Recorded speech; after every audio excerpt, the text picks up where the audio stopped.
दोस्तों नमस्कार। DR. Verma education में आपका स्वागत है। आज हम अंतर्राष्ट्रीय राजनीति के अंतर्गत अगला पाठ लेकर आए हैं, जो कि अंतिम पाठ है, जिसका नाम है आसियान यानी दक्षिण पूर्व एशियाई क्षेत्रीय सहयोग संगठन। तो चलिए शुरू करते हैं। द्वितीय विश्व युद्ध के बाद यूरोपीय शक्ति में ह्रास हुआ और चीन की शक्ति में लगातार वृद्धि हुई और उसी दौरान दक्षिण पूर्व एशिया के देशों ने स्वतंत्रता प्राप्त किया। अतः वह अपने अस्तित्व को कायम रखने के लिए तथा स्वयं के विकास के लिए आसियान की दिशा में आगे बढ़ने का निर्णय लिया। आसियान राष्ट्रों का कुल क्षेत्र का 4.46 मिलीवर्ग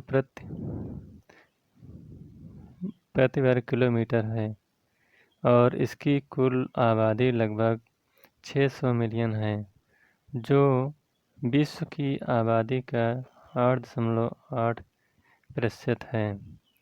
इसकी वार्षिक विकास दर लगभग 6% है।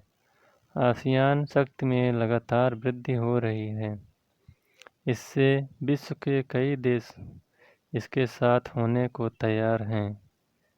विश्व के कई अंतर्राष्ट्रीय संगठनों ने भी आसियान के साथ संबंध स्थापित किए हुए हैं। विश्व के लगभग 44 गैर राजकीय राष्ट्र संगठनों ने भी इसके सचिवालय में इसके दूतावास खोल रखे हैं। आसियान के अंतर्गत प्रायः वह देश आते हैं जो कि चीन के दक्षिण और भारत के पूर्व में स्थित हैं। इन देशों में बौद्ध धर्म का व्यापक प्रभाव है और इनके साथ भारत के सांस्कृतिक रिश्ते काफ़ी पुराने हैं। इसे हिंद चीन का देश भी कहा जाता है।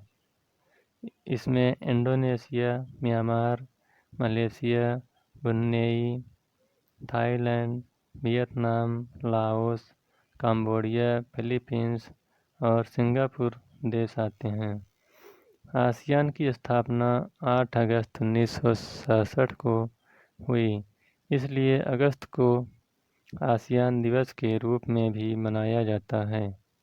इस क्षेत्रीय संगठन का मुख्य उद्देश्य इस क्षेत्र में एक साझा बाजार की स्थापना करना है। आसियान सदस्य राष्ट्रों के बीच सामाजिक, आर्थिक, व्यापारिक, तकनीकी व सभी क्षेत्रों में प्रगाढ़ता माना है और आम समस्या को आपसी सूझबूझ से हल करना है। इसके अलावा हवाई सेवाओं की, व्यापारिक सेवाओं की सुरक्षा देने का प्रयास करेगा।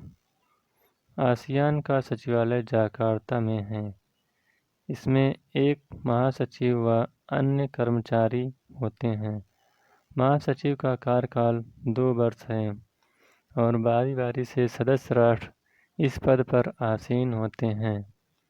आसियान के सदस्य राष्ट्रों में आपसी सहयोग बढ़ाने के लिए निम्नलिखित 3 सुझाव प्रस्तुत किए गए हैं। नंबर 1, बाहरी आयात कम करके सदस्य राष्ट्रों के बीच व्यापारिक सहयोग को बढ़ाना। नंबर 2, खाद्य व ऊर्जा शक्ति वाले इन क्षेत्रों में अभाव से पीड़ित आसियान देशों की मदद करना। नंबर 3, आसियान के देश आपस में अधिकाधिक व्यापार को बढ़ावा देने का प्रयास करना। आसियान में कुल 10 सदस्य राष्ट्र, 11 वार्ताकार राष्ट्र एवं संगठन शामिल हैं। इसमें ऑस्ट्रेलिया, कनाडा, चीन, जापान, यूरोपीय संघ, दक्षिण कोरिया, न्यूजीलैंड, रूस, अमेरिका एवं संयुक्त राष्ट्र विकास कार्यक्रम हैं। आसियान चार्टर पर नवंबर 2007 में सिंगापुर में हस्ताक्षर हुआ था। चार्टर दिसंबर 2008 में लागू हुआ। चार्टर की बैठक में वर्ष में 2 बार होती है। आसियान रीजनल फोरम की स्थापना 1984 में हुई। आसियान 3 ATP के अंतर्गत आसियान प्लस चीन, जापान और दक्षिण कोरिया हैं, जबकि आसियान प्लस के अंतर्गत आसियान और भारत आता है। भारत में 1991 में उदारीकरण की नीति अपनाई गई और उसने आर्थिक व व्यापारिक रिश्तों को मजबूत करने के लिए एक नीति निर्धारण किया, जिसे पूर्व की ओर लौटो या देखो कहा गया। लुक ईस्ट पॉलिसी 24 जनवरी 1996 को भारत आसियान का संवादी सदस्य बना और उसे आसियान रीजनल कोरम की सदस्यता प्रदान किया गया, जिसे आसियान प्लस 1 के नाम से जाना जाता है। आसियान और भारत के अपने व्यापारिक व आर्थिक रिश्तों में प्रगाढ़ता लाने के लिए आसियान भारत मुक्त व्यापार क्षेत्र आफ्टा की स्थापना हुई। मार्च 2004 में ASEAN Bharat trade negotiation council की स्थापना हुई। आज भारत और आसियान के बीच समय समय पर बैठकें होती रहती हैं, जिसमें व्यापारिक रिश्तों में मजबूती लाने का संकल्प दोहराया जाता है। वर्ष 2015 में 18 से 22 नवंबर के दौरान मलेशिया की राजधानी कुआलालंपुर में आसियान का 27वां शिखर सम्मेलन संपन्न हुआ और अंत में आसियान समुदाय की स्थापना हेतु कुआलालंपुर घोषणा पत्र पर हस्ताक्षर किया गया और इसमें कहा गया कि आसियान समुदाय की स्थापना यूरोपीय संघ के तर्ज पर आर्थिक समुदाय के रूप में किए जाने की घोषणा की गई, जिसमें वस्तुओं, सेवाओं, पूंजी एवं कामगारों के मुक्त आवागमन के साथ एकल बाजार उपलब्ध हुआ। 2016 में इसका शिखर सम्मेलन वियतनाम में प्रस्तावित हुआ। अगला है यूरोपीय संघ EU। अब तक बने क्षेत्रीय संगठनों में यह सबसे बड़ा संगठन है और सबसे मजबूत है। इसमें कुल 28 देश थे, लेकिन 2016 में ब्रिटेन के हट जाने से अब इसकी संख्या 27 रह गई है। यूरोपीय संघ का जन्म सर्वप्रथम 1950 में हुआ और तब इसका नाम यूरोपीय कोला एंड स्टील समुदाय रखा गया। 1958 में इसका नाम बदलकर यूरोपीय आर्थिक समुदाय कर दिया गया। 1953 से इसने कार्य करना प्रारंभ किया। 1 जनवरी 1999 को यूरोपीय यूनियन के देशों में एक साझी मुद्रा अपनाने का निर्णय लिया गया, जिसे यूरो मुद्रा कहा गया। जिन्होंने इस मुद्रा को अपनाया है वह यूरो क्षेत्र के अंतर्गत आते हैं। यद्यपि यूरो मुद्रा अभी भी डॉलर प्रतियोगिता को टक्कर देने में समर्थ नहीं हो सका है, लेकिन फिर भी डॉलर को प्रभावित किया। यूरो क्षेत्र की मौद्रिक नीति का प्रबंधन यूरोपीय केंद्रीय बैंक तथा यूरोपीय प्रणाली करता है और यूरो क्षेत्र के सारे निर्णय यूरो समूह द्वारा किया जाता है। यूरोपीय यूनियन एक ऐसा संगठन है जो सदस्य राष्ट्रों के बीच न केवल आर्थिक, सामाजिक, सांस्कृतिक, पर्यटन, तकनीकी व व्यापार का कार्य करता है, किंतु अब तक काफ़ी आगे जा चुका है। यहाँ पर साझा व्यापारिक नीति, कृषि नीति व मत्स्य नीति है। इन देशों की साझा सुरक्षा और साझी विदेश नीति है। यूरोपीय देशों में कानून का राज्य चलता है। यहाँ एक ऐसे नियम कानून है जहाँ पर सभी निर्णय आपसी सहमति से लिए जाते हैं। यूरोपीय यूनियन का एक यूरोपीय केंद्रीय बैंक तथा यूरोपीय निवेश बैंक भी है। सदस्य देशों को एक दूसरे के यहाँ आने जाने के लिए वीज़ा की आवश्यकता नहीं होती है, वह कहीं पर भी जा सकते हैं। यूरोपीय संघ की सबसे बड़ी यह उपलब्धि है कि इन्होंने ये संविधान का निर्माण किया है। यहाँ यूरोपीय संसद है, जिसमें सदस्य राष्ट्र के नागरिकों द्वारा निर्वाचित होकर सदस्य आते हैं। यूरोपीय यूनियन की परिषद है, जिसमें सदस्य राष्ट्रों के प्रतिनिधि शामिल हैं। इसके अलावा कोर्ट ऑफ जस्टिस और कोर्ट ऑफ ऑडिटर हैं। 29 अक्टूबर 2004 को यूरोपीय यूनियन के सदस्यों की सरकारों ने संविधान पर हस्ताक्षर किया, लेकिन फ्रांस और नीदरलैंड ने इस पर अपनी सहमति नहीं व्यक्त किया। इस कारण यह संविधान अभी लागू नहीं हो सका है। यदि यह लागू हो जाए तो किसी भी क्षेत्रीय संगठन के लिए यह महान उपलब्धि होगी। यूरोपीय यूनियन के साथ भारत के आर्थिक रिश्ते जब जाहिर हैं। भारत अपने व्यापार का लगभग 1/4 हिस्सा यूरोपीय यूनियन के साथ व्यापार करता है। समय समय पर आर्थिक रिश्तों को मजबूत करने के लिए भारत और यूरोपीय यूनियन के बीच बैठकें भी होती रहती हैं।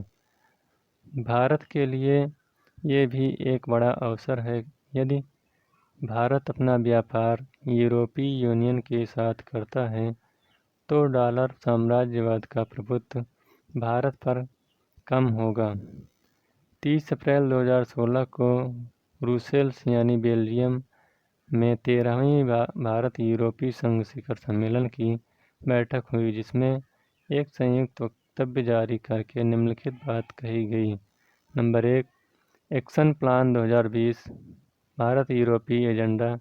नंबर 2, आतंकवाद के विरुद्ध संयुक्त घोषणा पत्र।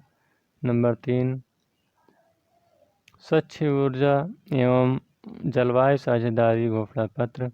नंबर 4, भारत यूरोपीय जल साझेदारी पर संयुक्त घोषणा पत्र। नंबर 5, भारत यूरोप के बीच प्रवासन और आवागमन पर संयुक्त घोषणा पत्र। ब्रिक्स, अगला है ब्रिक्स।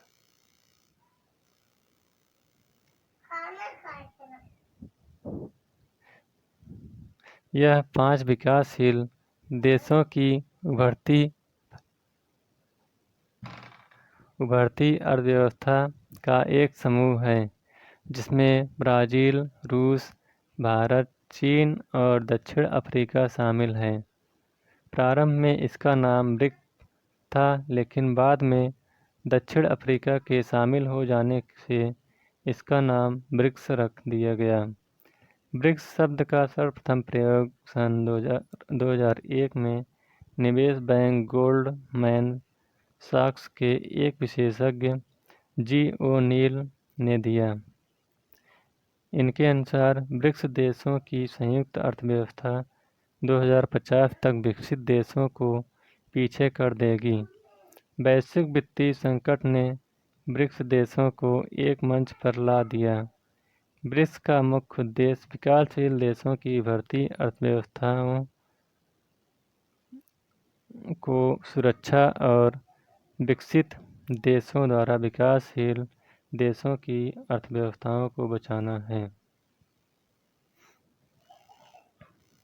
विकासशील देश की उभरती इन अर्थव्यवस्थाओं में ने विश्व को पैदा होने वाले आर्थिक संकट से विकासशील देशों को बचाने के लिए एकजुट हुए।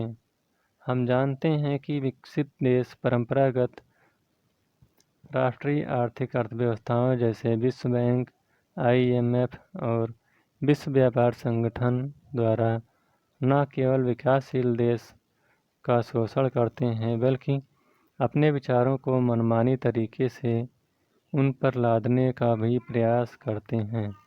ब्रिक्स देशों की एकजुटता ने विकसित देशों के मनमानी पर नियंत्रण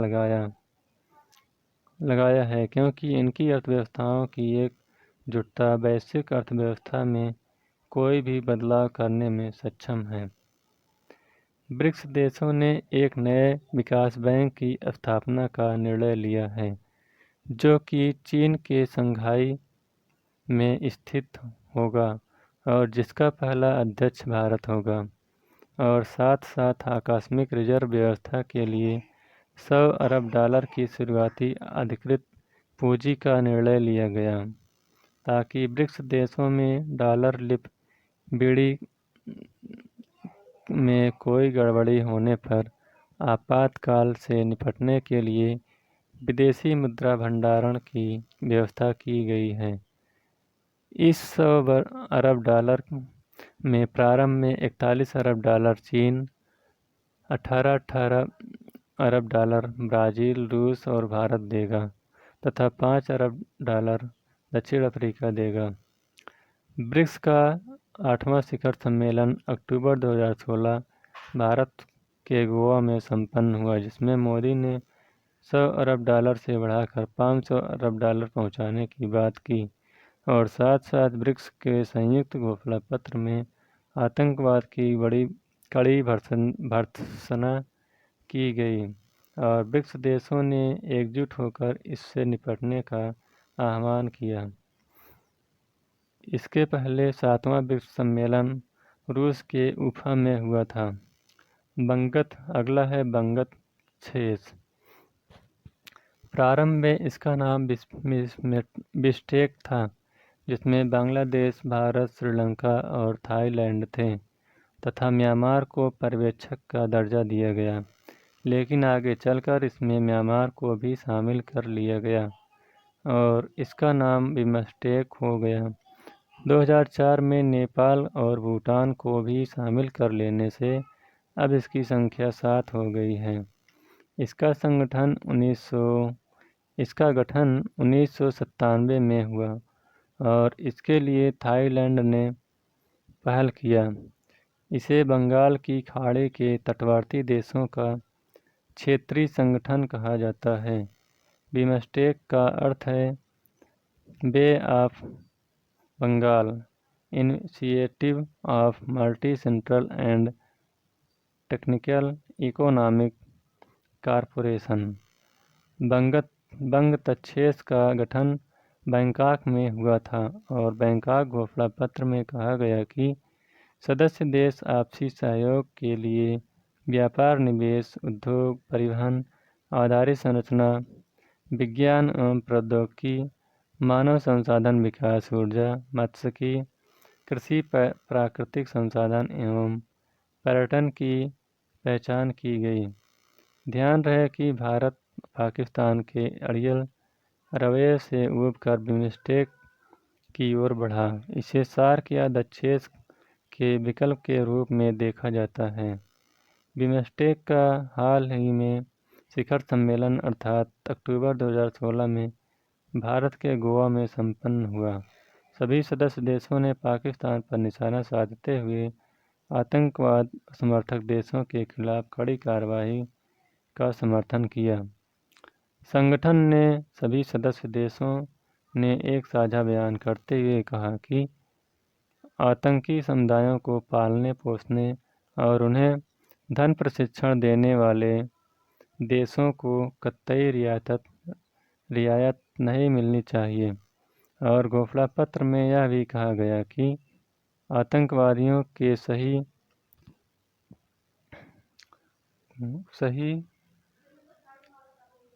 कुल के महिमामंडल नहीं होना चाहिए। ब्राज़ील ने भारत की एनएसजी में भारत का समर्थन किया। अगला है हिमतच्छेस। इसे हिंद महासागर तटवर्ती क्षेत्रीय संगठन कहा जाता है। इसकी स्थापना 1997 में हुई। इसका मुख्य उद्देश्य इन देशों की सामरिक और आर्थिक सहयोग की आकांक्षा की पूर्ति का साधन है। 1955 में दक्षिण अफ्रीका के पूर्व राष्ट्रपति नेल्सन मंडेला ने अपनी भारत यात्रा के दौरान कहा था कि इस क्षेत्र में रहने वाले देशों को सामाजिक, आर्थिक सहयोग तथा अन्य सभी क्षेत्रों में शांतिपूर्ण सहयोग आगे बढ़ाना चाहता है। हिमतच्छेस के देशों ने एक संविधान स्वीकार किया। हिमतच्छेस का निर्देशक सिद्धांत है खुला क्षेत्रवाद। इसका मुख्यालय मॉरिशस में है।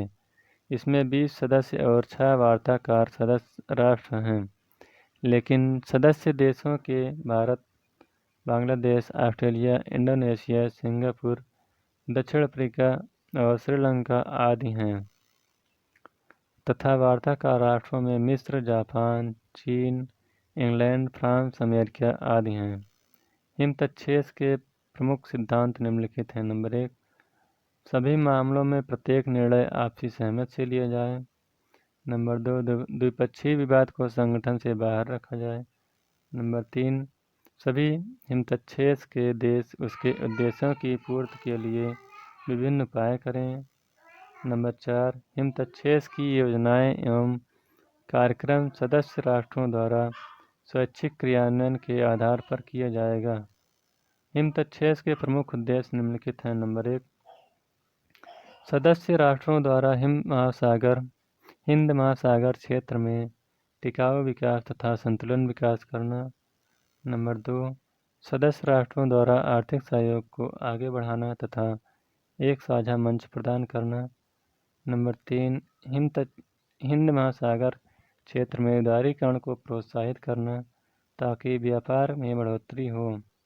नंबर 4, विभिन्न अंतर्राष्ट्रीय मंचों में वैश्विक आर्थिक मामलों में सहयोग के स्तर को मजबूत करना। तो इस प्रकार से क्षेत्रीय सहयोग संगठन का ये पाठ समाप्त होता हुआ।